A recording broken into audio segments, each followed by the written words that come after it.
Pour ceux qui m'ont pas reconnu, hein, il y a juste un bonnet que j'ai mis, mais ça c'est moi. Voilà. Abdelmoumen Mamri, architecte cloud. Quoi? Parce que avant, quand on avait nos data centers physiques, ce qui se passait, c'est qu'on était très rapidement limité par la capacité en termes de serveurs, en termes de ressources, en termes d'espace. C'est quoi? Je suis une entreprise qui fait de l'e-commerce. En fait, quand on fait de l'e-commerce, ce qui va se passer, c'est qu'on a des pics d'activité. Par exemple, tu rendais pas de sol, par exemple. S'il y a des questions, n'hésitez pas à me contacter sur LinkedIn ou autre, ok? Merci.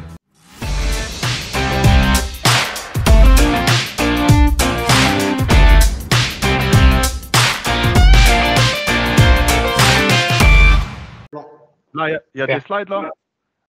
Là, vous voyez ma photo? C'est bon? Oui, c'est bon, super. Ah, bah parfait, parfait. Ah, voilà, ça c'est moi, hein. Pour ceux qui m'ont pas reconnu, hein. Il y a juste un bonnet que j'ai mis, mais ça c'est moi. Voilà. Abdelmoumen Mamri, architecte cloud. Voilà, je vais un peu vous présenter toute la partie Azure, comme je disais. N'hésitez surtout pas, on va dire, à m'interrompre s'il y a des questions autres. Bien sûr, il y aura une session questions-réponses à la fin. Mais s'il y a des choses pas claires ou juste une clarification ou il y a une coupure de connexion, bah, n'hésitez pas à m'interrompre, d'accord? Ou vous dites à Ayman que c'est pas clair et Ayman va m'interrompre, d'accord? Parfait. OK, l'agenda, ça va être un peu ça. On aura, c'est quoi cloud computing? C'est quoi Microsoft Azure? Azure Compute, Azure Storage, et à la fin, on aura Azure Networking, d'accord? C'est un peu les thématiques, on va dire, un peu une overview sur ce qui est offert aujourd'hui en termes d'infrastructure as a service chez Azure. Il y en a beaucoup plus, mais en tout cas, ça va vous donner une idée, on va dire, pour regarder un peu plus en détail ces services-là. Voilà. Le cloud computing, je pense qu'aujourd'hui, à l'ère moderne, avec Internet, avec les réseaux sociaux, etc., je pense que tout le monde connaît le cloud sous toutes ses formes, d'accord? C'est-à-dire que vous avez forcément entendu parler de ce que c'est le cloud. Nous, ce qui va nous intéresser aujourd'hui, c'est le cloud public, d'accord? Le cloud public qui est, on va dire, un service fourni aujourd'hui par des providers de type Microsoft, Amazon, Google, Alibaba, etc., etc. On va dire, voilà, c'est eux qui fournissent ce service-là. Le cloud computing, on va dire, c'est quelque chose, on peut dire que c'est quelque chose de magique. Pourquoi? Parce que on a l'impression que c'est un nuage, c'est-à-dire que c'est un nuage en fait, et nous, on va soit stocker de la donnée, soit mettre en place des applications qui vont tourner sur ce nuage-là, soit des services, etc., etc. On peut faire plein de choses sur ce nuage, mais en réalité, en fait, ce nuage-là, qu'est-ce qui se cache derrière ce nuage? C'est ça la question, d'accord? Voilà. Le cloud computing, je pense que tout le monde connaît, je ne vais pas l'introduire. Il y a différentes formes de cloud. On a le public, le privé et l'hybride. On va un peu plus faire un focus sur la partie publique. Je vais introduire ce que c'est le privé et ce que c'est l'hybride. Mais en tout cas, on va faire un focus sur tout ce qui est cloud public. D'accord? Voilà. Je disais par rapport aux options qu'on a niveau cloud aujourd'hui, bah, en fait, on a le cloud public. C'est quoi le cloud public? Bah, c'est un cloud qui est fourni, comme je disais, par un provider tierce. C'est-à-dire qu'on est la compagnie ou l'entreprise A. Bah, en fait, on va souscrire un service de cloud public chez Microsoft, chez Amazon, par exemple ici en France, chez Orange, chez Alibaba, chez IBM, etc., etc. En fait, tous ces providers-là, ce qui se passe, c'est que en fait, on va plus ou moins souscrire à un service dans leur data center et non dans nos data centers. Voilà, vous voyez ce que je veux dire? La partie privée, c'est quelque chose qu'on connaissait avant. C'est juste que ça a été rebrandé. Le private cloud, c'est quoi? C'est nos data centers. Comme je reprends l'exemple, on est l'entreprise A ou la compagnie A et on a des data centers. D'accord? On a des data centers pour stocker nos données, par exemple pour faire tourner nos applications métiers de type comptabilité, RH, etc., etc. On a des serveurs. On a un local, plus ou moins, qui a des fois, ça peut être un petit local, ça peut être un local imposant. Ça, c'est notre cloud privé. La différence entre le public et le privé, c'est quoi? C'est que le public, en fait, c'est nos données, elles sont stockées chez un tierce. Le privé, nos données, elles sont stockées chez nous. Ça veut dire qu'on a le contrôle sur la partie stockage de nos données. Quand je dis données, en fait, ça implique la data en elle-même, ça implique les applications, les VM, etc., etc. D'accord? C'est un peu où est-ce qu'on a le contrôle. Le public, en fait, c'est stocké chez un tierce. Nos applications tournent chez un tierce. Le public, en fait, on a le contrôle de bout en bout. Ça veut dire quoi? Ça veut dire que j'ai le contrôle du, on va dire, si on prend le modèle OSI, du, c'est vraiment de la partie physique. Ça veut dire les serveurs physiques m'appartiennent, les interconnexions réseau m'appartiennent, le switch, le routeur, le câble, la fibre, etc. En fait, tout ça m'appartient. Les racks m'appartiennent, etc., etc. Ce qui n'est pas le cas sur la partie publique. D'accord? Et enfin, l'hybride. L'hybride, c'est un peu comme vous pouvez l'imaginer, c'est entre le public. On a du public, c'est-à-dire on a des ressources qui tournent sur un cloud public, type Azure, AWS, GCP, etc. On a un cloud privé, c'est-à-dire on a un data center chez nous. Et pareil, on a des données, on a des applications qui tournent en privé, etc. L'hybride, c'est un peu avoir les deux mondes. Et aujourd'hui, on va dire, la majorité des entreprises se retrouvent dans ce scénario-là. C'est-à-dire, ils ont du public et ils ont aussi du privé. On a des entreprises aussi qui existent qui sont full public cloud, c'est-à-dire qu'ils ont toutes leurs ressources sur un cloud public. En fait, ils n'ont pas de data center physique. C'est un peu ça la définition. D'accord? C'est-à-dire que toutes leurs applis, toutes leurs données, en fait, elles sont stockées sur un cloud public. Et ça, c'est vraiment les entreprises de type startup. C'est-à-dire les startups, les entreprises qui sont nées dans le cloud, qui sont nées dans l'ère du cloud. D'accord? C'est-à-dire que pour aller vite, en fait, ils n'ont pas eu besoin d'investir sur, par exemple, sur des racks, sur des serveurs, sur des switches, des routeurs, etc., etc. En fait, ils sont directement partis sur un cloud public et eux, on appelle ça des entreprises qui sont nées dans le cloud et ils sont full public cloud, d'accord? Mais on va dire, c'est vraiment les startups. Mais on va dire pour les entreprises un peu legacy, un peu, un peu old school, si on peut appeler ça, en fait, ça va être l'hybride, d'accord? Voilà. On parle du cloud public, voilà, c'est quelque chose qui revient, comme je disais, très régulièrement. L'intérêt du cloud public, c'est quoi en fait? C'est quoi? Quel est l'intérêt pour l'entreprise, pour une entreprise donnée, de partir sur le cloud public? La première chose, c'est pour le coût. Parce que nous, étant ingénieurs, architectes, développeurs, support, ingé système, ingé réseau, et cetera, en fait, le coût, on n'a pas trop l'habitude de prendre en compte l'aspect coût. C'est-à-dire, je fais mon développement, je suis là, je déploie mon archi réseau, mon archi système. En fait, mais l'aspect coût, en fait, il n'est pas important. Il n'était pas en tout cas important avant, quand je faisais du full cloud privé. Ça veut dire que j'avais le contrôle sur mes serveurs, sur mes switches, et cetera, et cetera. En fait, l'aspect coût n'était pas très visible. À l'heure d'aujourd'hui, en fait, quand on est sur du cloud, ça va changer parce que le coût, il va être visible très rapidement. Et des études, on va dire, ont prouvé que, à prendre avec des pincettes, bien sûr, que le cloud privé est moins cher que pardon, le cloud public est moins cher que le cloud privé. D'accord? Ou bien que mes data centers. En tout cas, la forme de data center que j'utilisais avant. Le public, il est moins cher. On parle de lower cost parce qu'on fait du pay as you go. C'est-à-dire quoi le pay as you go? Exemple, j'ai une machine virtuelle que je veux déployer, par exemple, sur un cloud public. En fait, je la déploie pendant 30 minutes. J'en ai besoin pour faire une tâche particulière. Je la déploie, je fais mes actions et après, je la détruis. C'est-à-dire que je vais payer juste le temps d'utilisation. C'est ce qu'on appelle le pay as you go. Plus de flexibilité, ça veut dire quoi? Ça veut dire plus de flexibilité. En fait, théoriquement, sur le cloud public, on a, en termes de ressources, ce qui est vendu, c'est de dire qu'en termes de ressources, on est sur un modèle typiquement illimité. C'est-à-dire que je peux déployer autant de ressources que je veux. Pour les entreprises, c'est quelque chose, en fait, c'est un avantage très important. Pourquoi? Parce qu'avant, quand on avait nos data centers physiques, ce qui se passait, c'est qu'on était très rapidement limité par la capacité en termes de serveurs, en termes de ressources, en termes d'espace des fois. Parce que comme je disais, on part sur un local, par exemple, de 100 mètres carrés, 150 mètres carrés, 200 mètres carrés, etc. Et potentiellement, très rapidement, on va se retrouver avec des racks un peu partout, des serveurs, des switches, des routeurs, etc., etc. Et en fait, pour monter en capacité rapidement, en fait, ça peut prendre du temps.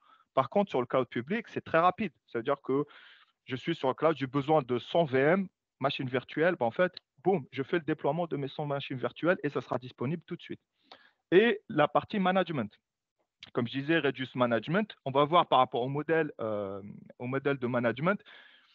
On a du IaaS, on a du PaaS, on a du SaaS. En fait, tout dépend du modèle qu'on veut implémenter. En fait, le management peut être réduit de manière très importante parce que, comme on peut le voir, vendor managed hardware, ça veut dire que, en fait, on va complètement sous-traiter la partie hardware. C'est-à-dire mes serveurs, comme je disais, physiques, mon serveur physique, bah, je ne vais plus le voir.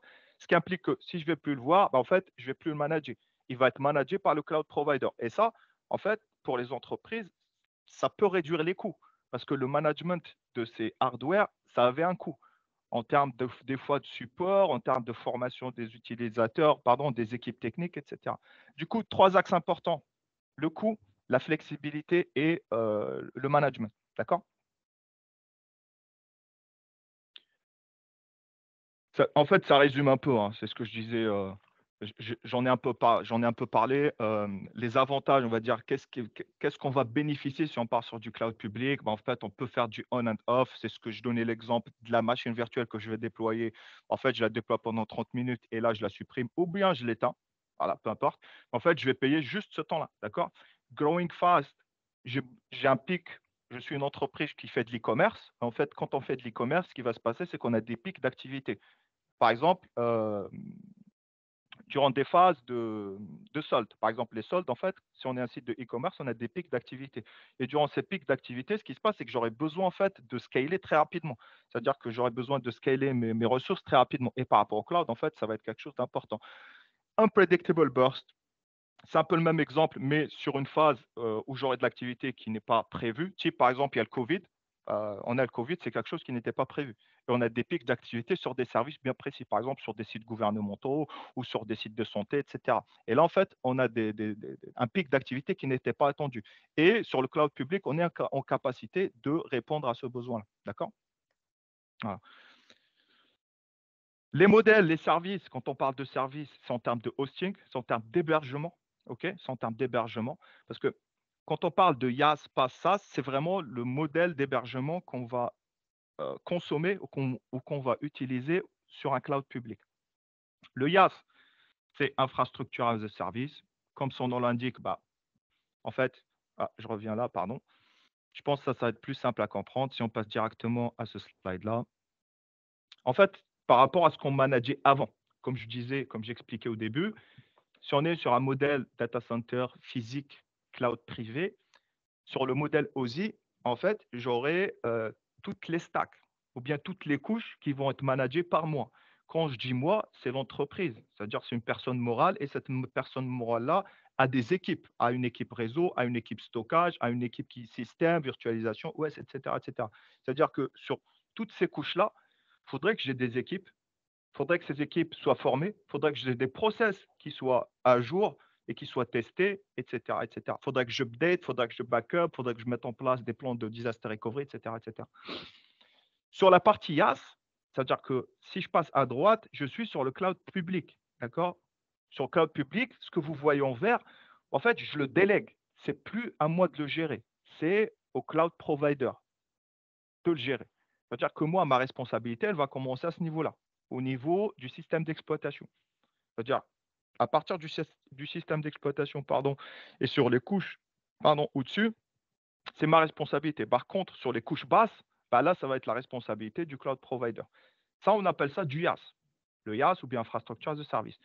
Plateforme as a service, c'est du PaaS. OK? On parle du PaaS. Bah, ma responsabilité, en fait, vous pouvez voir que la délégation, elle est beaucoup plus importante. Ça veut dire que, en fait, ça va me permettre de me concentrer que sur ces deux stacks-là. Par rapport au PaaS, on trouve aujourd'hui des bases de données qui sont sur ce modèle-là. C'est-à-dire que je ne vais plus m'occuper en fait de toute la partie runtime, de mettre à jour sur la partie OS, virtualisation. Tout ça, en fait, ça n'a plus à moi de le gérer. C'est à Microsoft, c'est Amazon, c'est à Google, etc. Et le SaaS, bah, en fait, c'est voilà. Le SaaS, je délègue toutes les couches osées et moi, je m'occupe que de la partie software. OK? Je m'occupe que de la partie software. OK? Voilà. Comme je disais, n'hésitez pas, hein, s'il y a des questions ou autres, n'hésitez pas à m'interrompre. Là, je fais une petite passe rapide sur ce que c'est le cloud public en termes de. J'ai donné l'exemple au début, c'est qu'on a un nuage, mais qu'est-ce qu'il y a derrière le nuage en fait? On va voir ce qu'il y a derrière le nuage. Juste quelques chiffres pour vous donner en fait en termes de capacité, ce qui est déployé aujourd'hui par Microsoft. D'accord? Vous pouvez avoir les chiffres pour AWS, pour GCP, pour tous les cloud providers, mais en tout cas, vu qu'aujourd'hui c'est une session Azure, en fait, on va voir ce qui se cache derrière le nuage en réalité en fait. On voit qu'il y a plus de 100 data centers qui sont déployés par Microsoft sur 58 régions. quand on parle de région, en fait, ça peut être une région dans le même pays. Un pays peut hoster plusieurs régions, d'accord? C'est-à-dire que sur ces 58 régions, c'est des data centers. C'est énorme, hein. C'est vraiment énorme. 140 pays. Et on va voir qu'en termes de networking, c'est aujourd'hui Microsoft Azure par rapport, on va dire, en réseau, c'est le deuxième réseau le plus important au monde. Le premier étant bien sûr Google. On voit bien que sur les régions, on est, on est présent. Microsoft Azure est présent un peu partout dans le monde. On voit que c'est présent aux US. Aux US, vous voyez en fait ce qui est en bleu, c'est un peu les data centers qui sont présents aux US. On voit que par rapport à l'Amérique latine, on a le Brésil. On voit qu'en Afrique aujourd'hui, on a l'Afrique du Sud, où il y a 2 régions. On a l'Afrique du Sud-Nord et l'Afrique du Sud-Ouest. En Europe, il y a beaucoup de régions aussi. En Asie, Asie du Sud-Est, et cetera. OK? Vous me direz, c'est quoi l'intérêt que Microsoft ait ces data centers un peu partout dans le monde? L'intérêt, il est qu'ils soient le plus proche possible de leurs clients. Parce que quand on veut hoster ou bien héberger des applications ou en tout cas externaliser ces applications sur un cloud public, bah, la première problématique, c'est une problématique de performance, de latence. Quand on parle de latence, il faut être le plus proche possible de ces entreprises-là, d'accord, ou de ces clients-là. Et c'est ça l'intérêt d'avoir des data centers. Bien sûr, il y a d'autres choses de type, il y a des contraintes légales sur certains secteurs. Si on prend par exemple la France, il y a une contrainte légale de type les données de santé ne peuvent pas sortir du territoire français. C'est pour ça qu'aujourd'hui en France, on retrouve 2 régions. Ça permet en fait déjà de débloquer d'autres marchés, ou en tout cas d'avoir des clients de type, des clients qui travaillent dans le secteur de la santé. OK. L'infrastructure, voilà, quelques chiffres, hein. Quelques chiffres par rapport à ce que je disais tout à l'heure. Sur chaque rack, on retrouve pardon, 50 serveurs, 2 millions de serveurs physiques. Vous ne vous rendez pas compte, hein, 2 millions de serveurs physiques, c'est énorme. C'est vraiment énorme. Au niveau des coûts, on a parlé de pay as you go, et cetera. Je déploie mon application, je fais du IaaS, et cetera. Ça a un coût. Et pour suivre ce coût-là, aujourd'hui, Microsoft fournit, on va dire, il y a un service dédié sur Azure. Vous allez souvent m'entendre dire service parce que sur Azure, en fait, on parle de service. Un service, c'est quoi? La base de données, c'est un service. La machine virtuelle, c'est un service. D'accord? Ce que va présenter Imad tout à l'heure, vous allez voir qu'il y a plusieurs services. Il y a du Kubernetes, il y a de la Logic App, c'est un service, etc. etc. OK. Le compute, c'est un peu legacy, hein. Le compute, c'est quoi? C'est la puissance de calcul, hein, en fait. C'est la puissance de calcul. Quand on parle de compute, c'est mémoire plus CPU, d'accord? C'est un peu RAM, CPU ou vCPU, vu qu'on fait de la virtualisation, ça va être vCPU. C'est un peu ça, en fait, ce qu'on veut dire par du compute. C'est un peu le serveur, d'accord? C'est un peu notre serveur qu'on a dans nos data centers, voilà, où on va faire tourner nos applications, où on va faire du stockage, et cetera. OK? Différents services qui sont offerts, on n'aura pas le temps de bien sûr les voir en détail, hein. Juste une passe rapide sur ce que c'est une VM, ce que c'est un VM Scale 7. Mais ça, c'est les services qui sont orientés compute. C'est-à-dire, c'est les services où on aura besoin de puissance de calcul plus mémoire. OK. On a la VM, c'est quoi? C'est la VM, hein, c'est la machine virtuelle. Vous avez l'habitude, je pense, de faire de l'Hyper-V ou de la VirtualBox en local, VMware, etc. Ça, c'est une machine virtuelle. Une machine virtuelle, en fait, c'est un peu une abstraction OS qui va permettre en fait de simuler des machines virtuelles pour différents scénarios, par exemple en local, si on est sur de la VirtualBox. Si on est sur un scénario entreprise, en fait, c'est nos serveurs virtuels où on va faire tourner nos applications, des fois nos contrôleurs de domaine, etc. VM Scale 7, ça veut dire que c'est la VM, hein, comme vous pouvez le voir, c'est une machine virtuelle avec de la scalabilité. Ça veut dire l'intérêt, c'est quoi? C'est qu'avec une seule VM, je suis limité en termes de capacité. Par contre, si on utilise le VM Scale 7, en fait, le VM Scale 7, ça va me permettre de déployer ou bien de provisionner d'autres virtual machines afin d'absorber une certaine demande. Par exemple, je fais de l'e-commerce, comme je disais. En fait, je vais déployer un serveur web. Dès qu'il y a une capacité qui dépasse 80%, par exemple, de la moyenne entre mémoire et CPU, boum, je déploie une deuxième. Et tout ça automatisé. Les app services, c'est l'application, c'est-à-dire une application. Là, on essaie vraiment sur du web, hein. C'est-à-dire, comme je disais, mon serveur web, je peux le déployer en mode IaaS, comme je peux déployer sur un app service. Un app service, c'est un service managé. C'est-à-dire, je ne vais plus gérer les couches basses, pardon. C'est-à-dire mon OS, je ne vais plus le gérer, mon backup, mon patching. Si je fais du web, bah, j'aurai deux possibilités. Soit je fais du serveur, soit faire de l'app service. D'accord? L'Azure Function, bah, en fait, comme son nom l'indique, c'est un peu lancer des fonctions en mode automatisé. Quand je dis automatisé, bah, en fait, toutes les couches basses, j'aurais plus à les gérer. OK? Kubernetes, bah, c'est un peu l'orchestrateur pour faire de l'orchestration sur tout ce qui est container. Et le container instance, ça permet de faire tourner des containers. OK? Bon, ça, c'est ce que j'expliquais hein, par rapport à ça. Est-ce qu'il y a des questions en fait sur ces services-là? Parce que je pense qu'il ne me reste pas beaucoup de temps, du coup. Il me reste combien de temps là, Ayman? Ouais, ok, ça marche. Bon, bah, n'hésitez pas. De toute façon, s'il y a des questions, vous les notez et on reviendra à la fin. Ok? Le stockage, le stockage, le stockage. Quand on parle aujourd'hui d'infrastructure, en réalité, c'est quoi l'infrastructure? C'est un stockage, c'est du network, c'est du réseau et c'est du compute. Ok, c'est un peu les trois axes pour présenter, on va dire, l'infrastructure aujourd'hui, que ce soit en premise ou ailleurs, hein. C'est-à-dire qu'on a parlé un peu de la partie compute, là, on va parler de la partie stockage. Vous allez voir que la partie stockage, il y a de gros changements. C'est-à-dire que si on a l'habitude de faire du stockage sur les data centers, sur les baies de stockage avec du réseau SAN, etc., ça, on va dire, on va passer sur un autre modèle, voilà, sur un autre modèle, sur d'autres process, sur d'autres services, on va dire une autre manière de voir le stockage aujourd'hui. Le stockage, sur Azure, on parle de compte de stockage, d'accord? Le compte de stockage, ça va permettre, en fait, ça va un peu,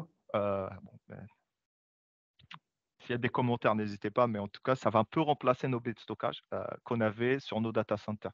C'est-à-dire que si je faisais du stockage sur sur des baies de stockage type Dell EMC ou autre, bah, aujourd'hui, en fait, si je migre sur Azure, comment je fais? Où est-ce que je stocke mes données? Si j'ai des partages de fichiers, par exemple, que j'avais sur un serveur, bah, comment je fais pour faire ce même partage sur Azure? Sur Azure, on utilise ce qu'on appelle les comptes de stockage. Ces comptes de stockage-là, ils vont permettre de stocker plus ou moins ce qu'on veut. D'accord?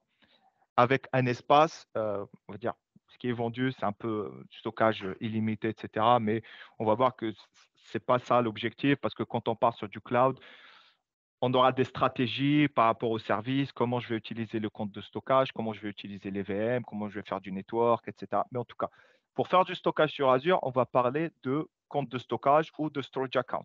Les storage accounts, il y a plusieurs versions, plusieurs niveaux de performance aussi, d'accord? Et plusieurs niveaux de réplication. Parce qu'on reprend un peu les fonctionnalités quand on faisait du stockage sur nos data centers. C'est un peu la performance et la réplication. Parce que la réplication, si je stocke ma donnée sur un seul endroit, bah, ce qui va se passer, c'est qu'on va créer ce qu'on appelle un single point of failure. Ça veut dire que si je perds ce point de stockage, bah, en fait, je perds un peu toute mon infra. Et l'idée, c'est que sur Azure, on a ce qu'on appelle les modes de réplication. Voilà. Ce que je disais par rapport aux modes de réplication, on en a 6. L'idée, c'est quoi? C'est que suivant la criticité de ma donnée, bah, je vais opter pour un modèle par rapport à un autre. Ok, je vais faire une passe rapidement, hein. Le locally redundant storage, c'est quoi? C'est un peu répliquer ma donnée, mais en local. Ok, le zone redundant storage, c'est répliquer ma donnée, mais sur une autre availability zone. Il faut savoir que sur une région Azure, ça je ne l'ai pas évoqué, mais sur une région Azure, si on prend par exemple France Centre, ce qui est visible, c'est une seule région, mais ce qui se passe, c'est qu'en réalité, on a trois data centers. D'accord? On a trois data centers qui sont distants l'un par rapport à l'autre et qui permettent d'avoir une réplication synchrone. C'est-à-dire que si j'ai une donnée sur l'availability zone ou bien le data center 1, elle va être répliquée sur le data center 2 et sur le data center 3 de manière synchrone. D'accord? De manière asynchrone, bah, en fait, il y a une latence. C'est-à-dire que si je fais une écriture sur le premier data center, bah, il y a une latence, on va dire, il y a un délai de réplication entre le data center 1 et le data center 2, mais en tout cas, sur une région Azure, si on a une availability zone 1, 2 et 3, ce qui va se passer, c'est que la réplication, elle sera synchrone. Le LRS et le ZRS, on est toujours dans la même région. OK? Le GRS, on passe sur une autre région, c'est-à-dire de France, bah, je vais répliquer, par exemple, en Allemagne, ou en West Europe, ou si je prends par exemple North Europe, je vais répliquer en West Europe. OK? Après, Read Access, Geo, Read Access, ça va permettre d'avoir en accès, en lecture en tout cas, à cette donnée. GeoZone Redundant Storage, ça pareil. Par contre, on va répliquer sur les zones de l'autre région. Là, ça devient compliqué. Voilà.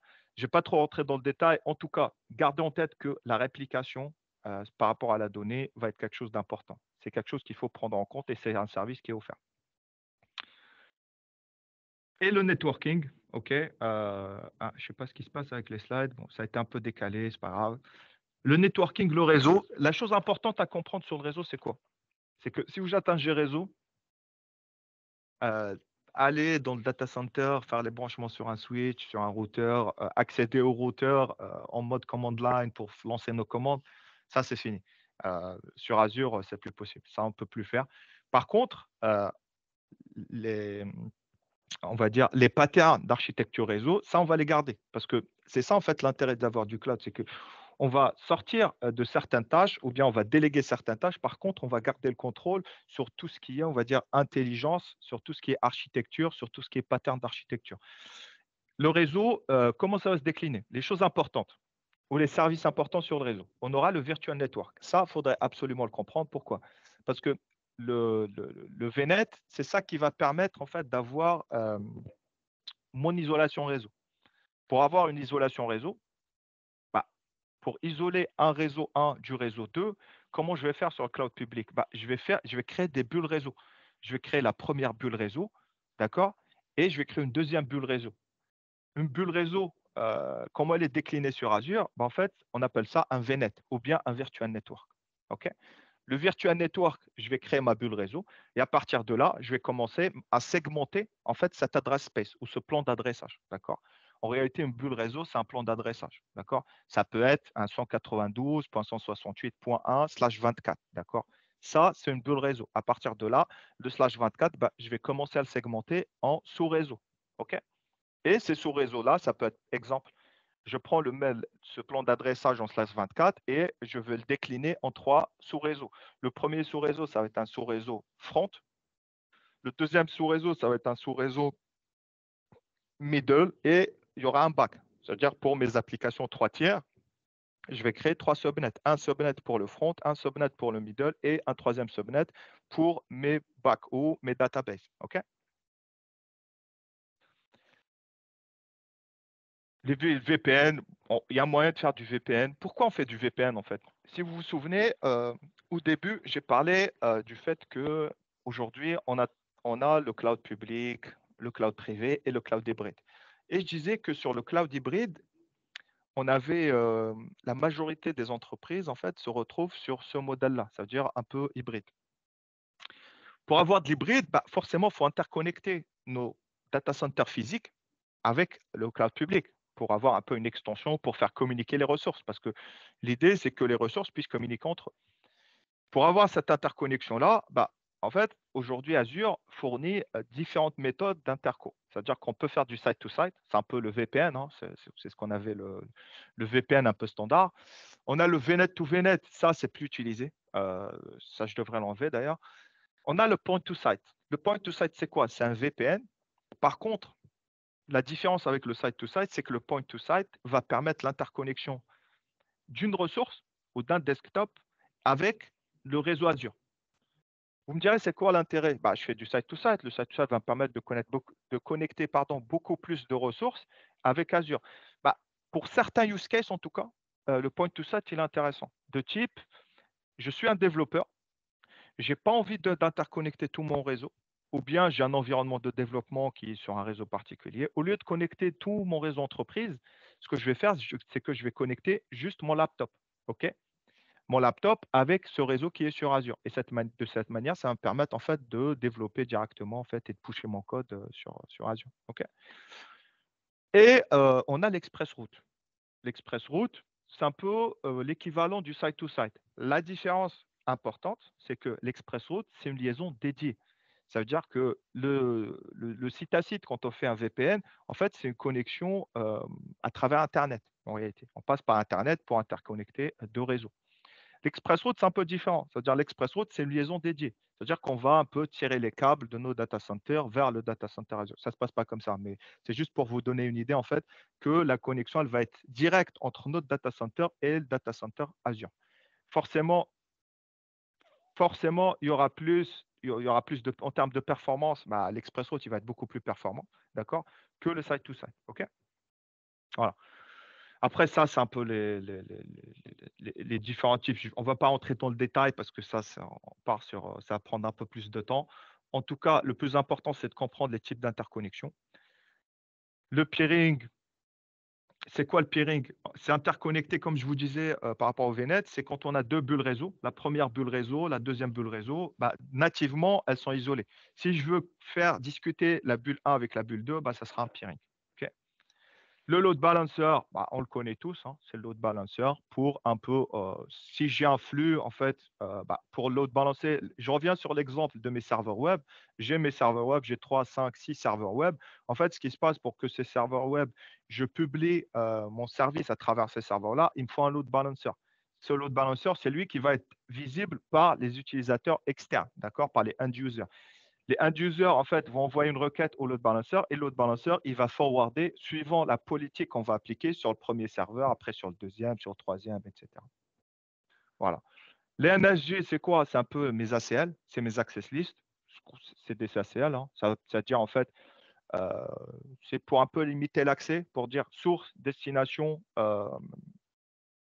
port et protocole, et après je vais mettre une action, soit du deny, soit du access, soit du deny, soit du authorize, quoi. Et ce qui va se passer, c'est de l'IP table, hein. Pour ceux qui ont l'habitude de faire du Linux, Unix, bah, c'est de l'IP table, tout simplement. Il me reste combien de temps, Imad? Ouais, bon, je pense qu'on va finaliser, hein, parce que ouais, vas-y. Rapidement, je termine juste les deux slides et on enchaîne. Ouais.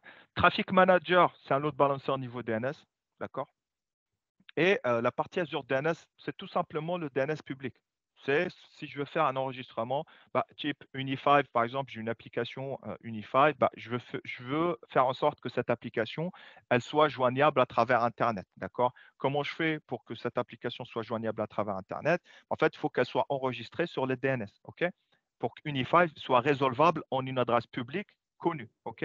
Et à partir de là, j'ai utilisé Azure DNS. Et Application Gateway, c'est un load balancer. Par contre, si on se positionne sur le modèle OSI, ça va être sur la couche 7, c'est un reverse proxy. Voilà. HTTP, HTTPS. Le load balancer que je vous ai présenté tout à l'heure, c'est TCP, UDP. On est sur la couche 3, 4. Là, on est sur la couche 7.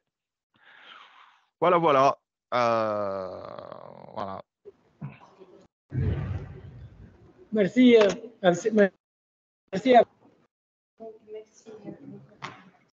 Je t'en prie, avec plaisir. Présentation. Ils vont poser des questions maintenant et après on passe sur le truc. Ouais, juste une. Allô? Ouais, je suis là. Vous m'entendez? Okay. Juste une seconde, là, on va régler le data show et je te pingerai. Ouais, vas-y. Je suis là. Sinon, on profite, il pose des questions. Le ouais, temps bien qu'on sûr. prépare ou qu'on règle le problème technique, OK? OK, ça marche. Bonjour tout le monde. Donc, j'aimerais bien exprimer mon plaisir, bien évidemment, d'avoir assuré cette rencontre entre non seulement les collègues, mais aussi nos étudiants, les professionnels. Avant tout, j'aimerais bien remercier toute une équipe de l'Hospital, de Technival, de Zenify. Donc, je commence par remercier notre professeur qui n'est pas là encore, mais avec nous, avec tout esprit, avec le mindset de notre professeur Sahidine Halal. Aussi, je souhaite aussi un immense remerciement pour non seulement sa condition, mais aussi son professionnalisme extraordinaire, notre docteur René Aouné. Je passe aussi pour notre enseignante chercheuse motivée, hyperactive, Dr Amel Azraïl, et l'ingénieur célèbre, extraordinaire, est voilà, impeccable avec sa fonction clinique. Notre ingénieur, je pense que toujours il y a des fautes concernant les langues. Voilà, je suppose après cette présentation, non, c'est notre intervenant et notre agrégation, je veux dire. Donc, bien évidemment, après cette présentation assez fructueuse et riche, je suppose qu'on n'était pas assez chanceux, mais trop chanceux d'avoir l'honneur de présence de nos intervenants, des trois supermen de digital, d'IT, du monde Azure et Microsoft. Je commence de remercier notre fierté, M. Ayman, pour son présence. Applaudissements, s'il vous plaît.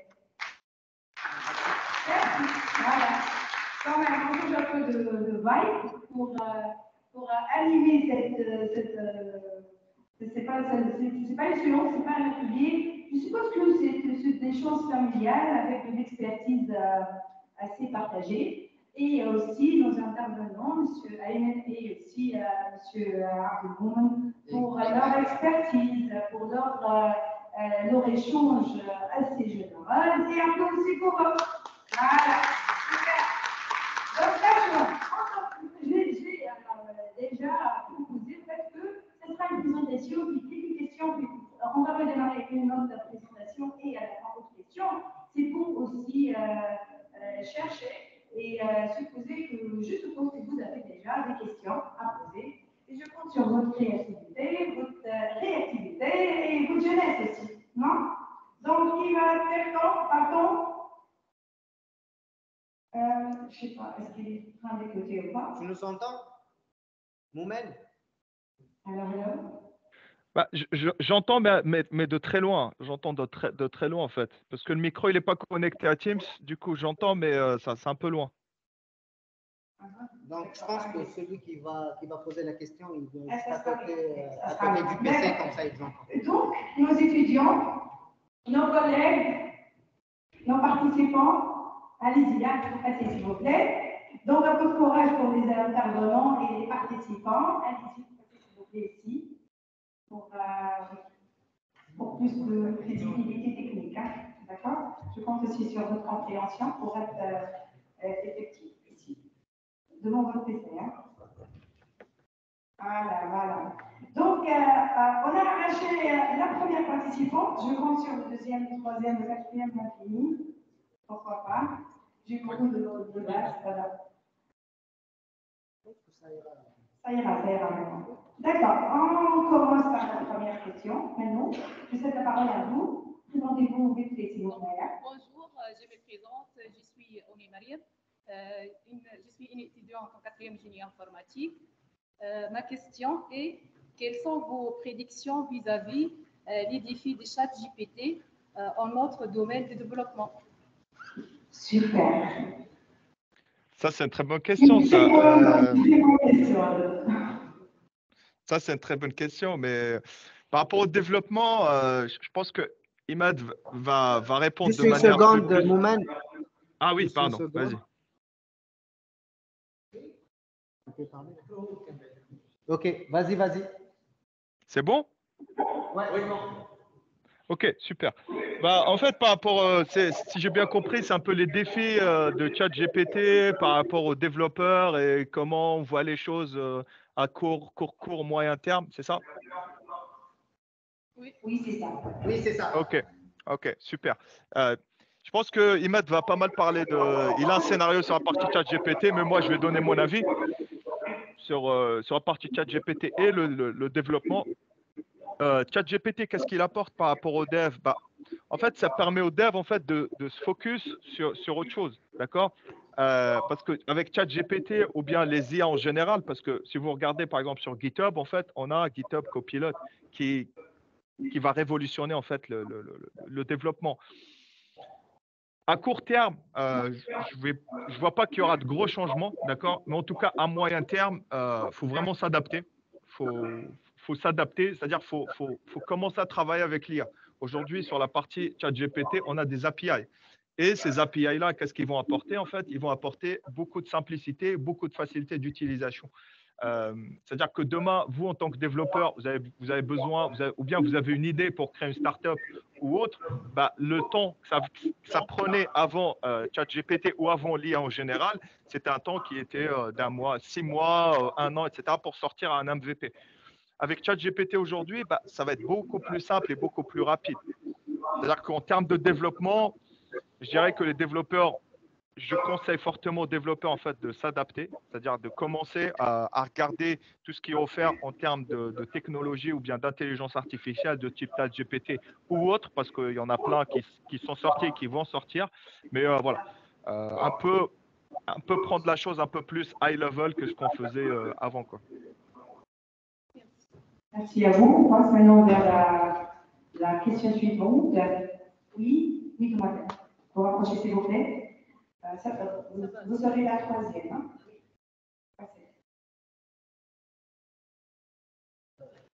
Pas de souci. Donc, Rosalie, présentez-vous bien, s'il vous plaît. Bonjour. Bonjour, je m'appelle Noura Lefi, une étudiante en 4e année génie informatique à ESPITA.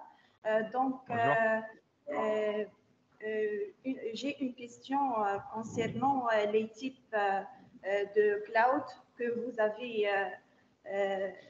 vous avez parlé. Donc, vous avez cité les types des clouds comme privé et public, aussi l'hybride. Je suis comme un start-upper où les petites ou moyennes entreprises.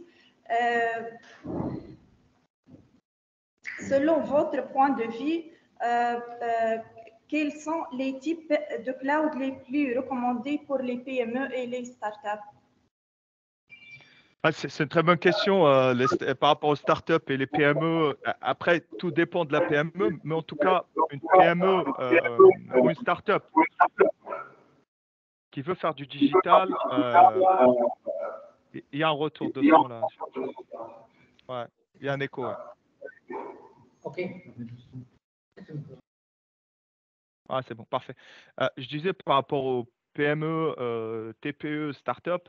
Aujourd'hui, si on est une start-up ou une petite moyenne entreprise qui travaille dans le digital, en tout cas notre business model, en fait, il est très focus sur la partie digitale, c'est-à-dire web, bah, faut pas hésiter. Hein. C'est-à-dire que cloud public directement. Cloud public parce que en termes de coût et en termes d'agilité, ça va être beaucoup plus simple et beaucoup plus rapide à mettre en place que d'acheter des serveurs, de les installer, de prendre un prestataire pour faire cette installation-là, d'aller sur un fournisseur ou sur un hébergeur pour brancher nos serveurs, etc. etc. C'est-à-dire qu'aujourd'hui, si on est une petite, moyenne entreprise ou bien une startup qui fait du digital, cloud public directement.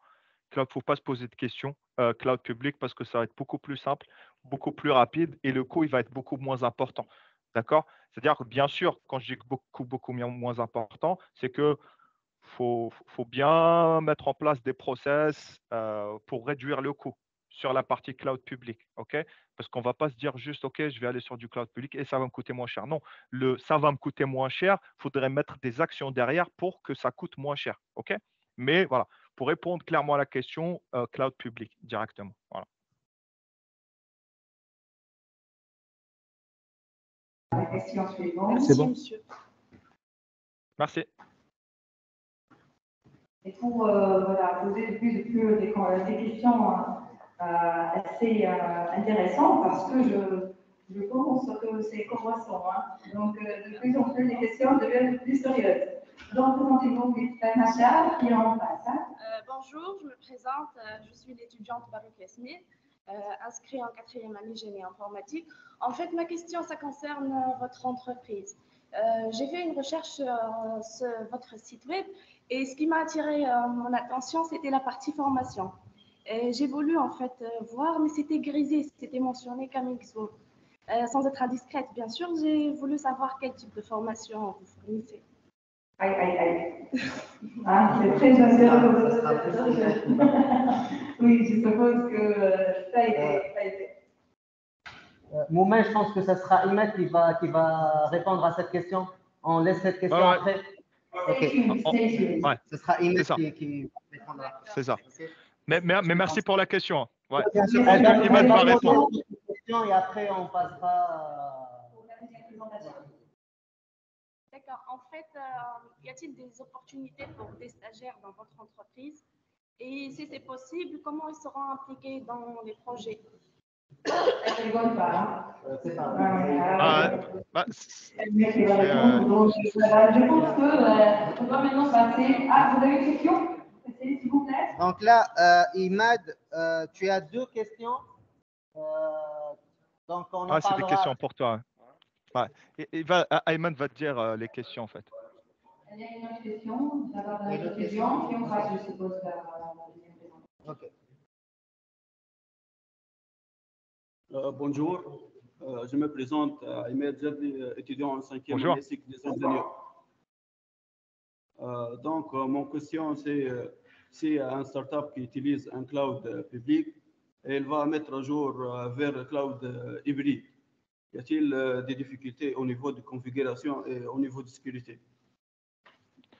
C'est quoi? C'est une startup qui est dans le cloud public.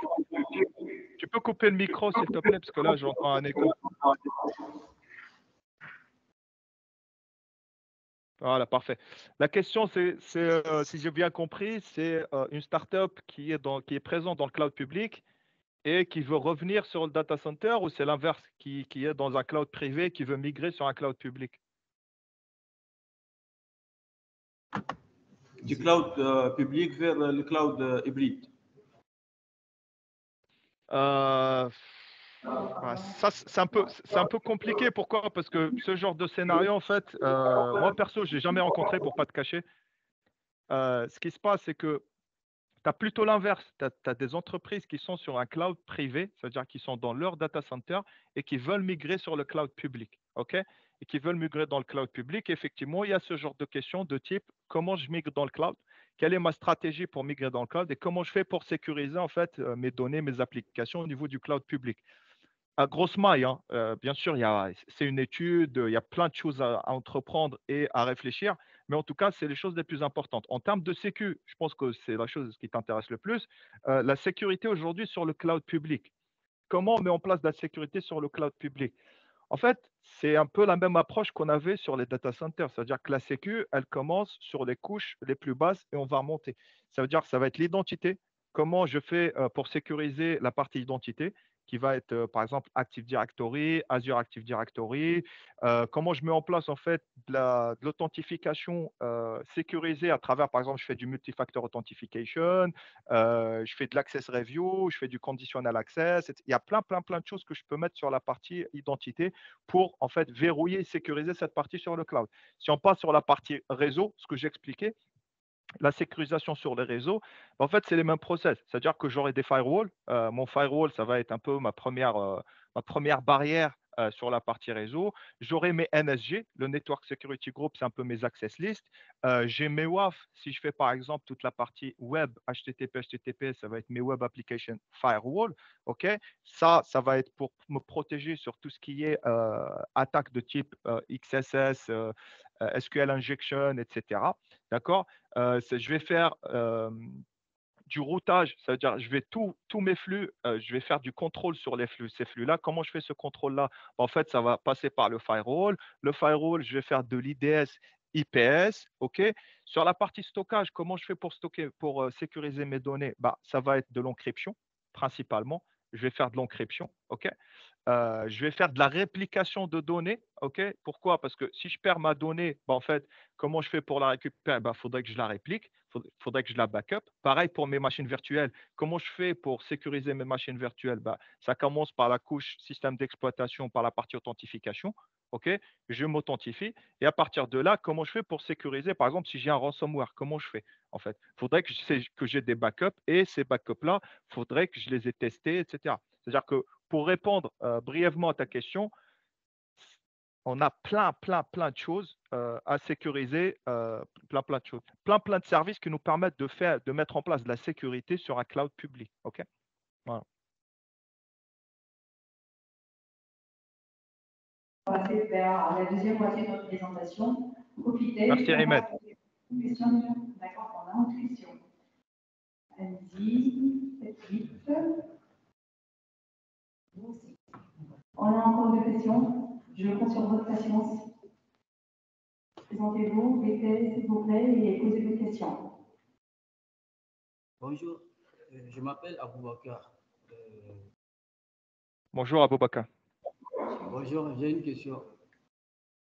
Je voulais savoir pourquoi les API sont-ils utilisés dans le cloud computing?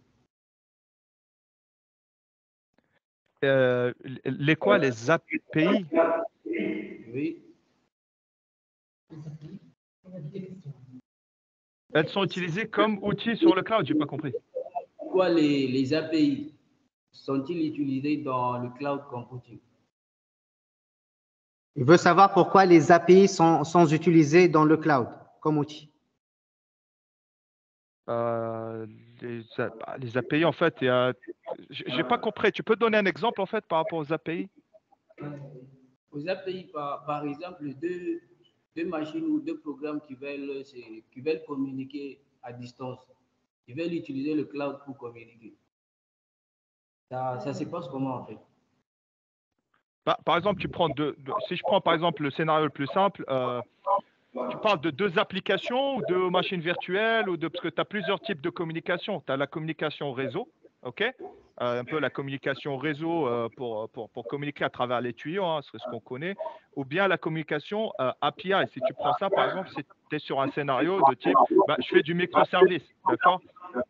Par contre, il y a un écho là. Pardon? Tu coupes, ouais. Voilà. Je disais en fait comment ils vont communiquer. La première chose, c'est qu'ils vont communiquer par le réseau. OK? Il faut que le réseau il soit en place. Et tu as le deuxième scénario, c'est un peu, tu fais du microservice. C'est-à-dire que tu as des applications, legacy. En fait, ces applications legacy, c'était des applications, tu as un client lourd, client léger, etc. Et quand on les modernise, comme va l'expliquer Emma tout à l'heure, en fait, on va les splitter en microservices. Et ces microservices-là, en fait, ils vont communiquer à travers des API. Voilà. C'est un peu ça l'intérêt aujourd'hui de cette mise en place.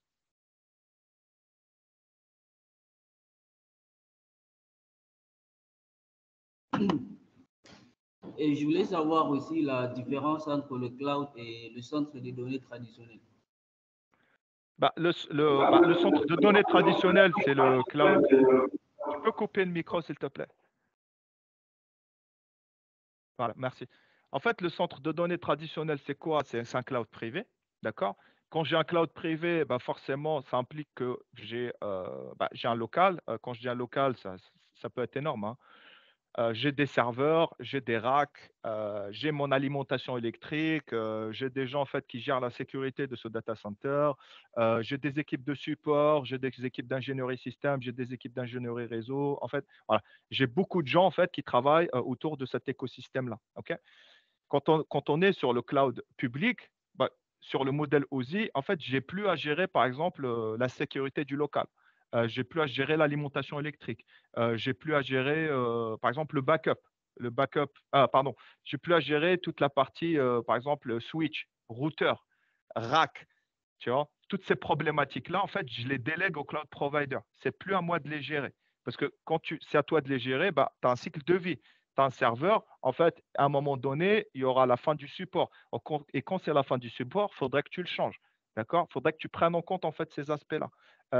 Si tu as, par exemple, un autre exemple, les switches, pareil, il faudrait les mettre à jour les derniers firmware, mettre à jour tes routeurs, tout ça, en fait, tu n'auras plus à le gérer sur le cloud public.